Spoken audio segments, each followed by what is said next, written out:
one of the most crucial insights of economics is that value is subjective. It means value ultimately comes from the human mind. It doesn't inhere in the things that we value. And I want to explain that with some t-shirts that I went out and made.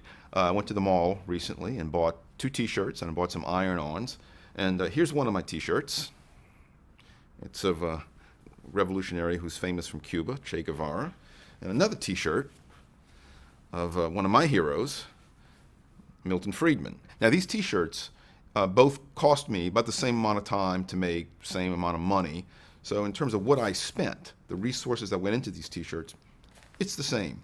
But you know what? The value of the Che t-shirt is in fact a lot higher to most people than is the value of the Milton Friedman t-shirt.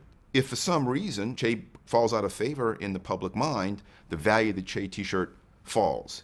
If the value of Milton Friedman's image rises, if people come to really like Milton Friedman, the value of the Friedman t-shirt increases. But the point is, objectively, physically, these t-shirts, this one and this one, are largely identical. The only difference is the image on the front.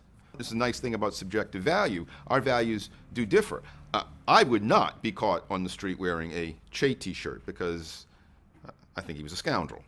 Right? I would love to wear a Milton Friedman t-shirt. In fact, I'm eager to wear this for the first time. I value this t-shirt more highly than do other people. And that's one of the beautiful things about understanding subjective value. It's important to understand that the value is not in the thing itself. It doesn't come, like the Marxists believed, or even the classical economists believe, from the amount of labor that goes into producing it. Value is not a product of how many other resources went into producing something.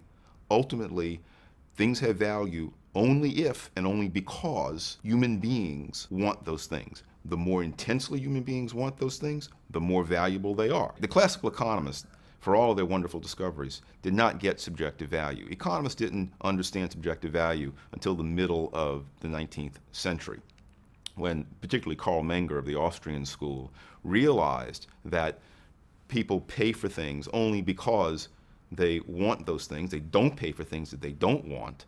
And so the value that people have in their minds for the things they buy, that value gets transmitted through money prices into the market prices of the goods and services. One implication of subjective value is that you can't tell me that the fact that I prefer the Milton Friedman t-shirt to the Che Guevara t-shirt means that I'm wrong.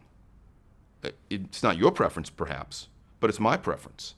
And because you can't read my mind and I can't read your mind, the best you can do is say, well, if I prefer the Friedman t-shirt to the Guevara t-shirt, then in fact the Friedman t-shirt to me is more valuable. If you prefer the Guevara t-shirt to the Friedman t-shirt, then the best I can conclude is that the Guevara t-shirt to you is more valuable than the Friedman t-shirt.